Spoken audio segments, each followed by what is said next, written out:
अकोले येथे महाविकास आघाडीचे उमेदवार भाऊसाहेब वाकचौरे यांच्या प्रचारार्थ उद्धव बाळासाहेब ठाकरे गटाचे खासदार संजय राऊत यांची सभा पार पडली।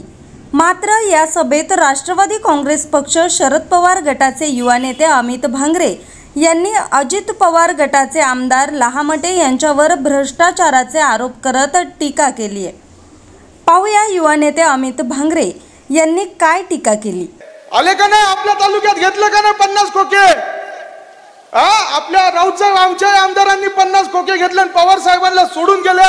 मित्रांनो, पण एक गोष्ट लक्षात ठेवा, 2019 मध्ये ज्या व्यक्तींनी पवार साहेबांची गद्दारी केली होती त्यांना आपण त्यांची जागा दाखवली।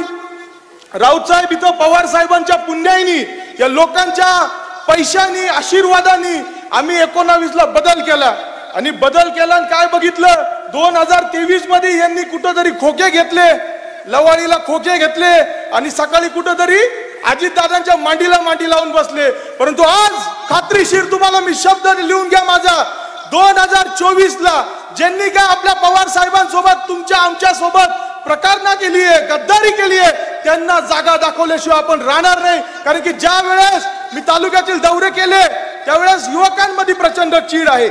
आणि मित्रांनो, एकच गोष्ट तुम्हाला सांगू इच्छितो, जरी या तालुक्यातील 2 नेते तिकडे गेले असतील, मोदींचा प्रचार करताय, भारतीय जनता पार्टीचा प्रचार करताय, परंतु तुम्ही काळजी करू नका, यांना आपण यांची जागा दाखवू। हे मलिदा खायला तिकडे गेले असतील।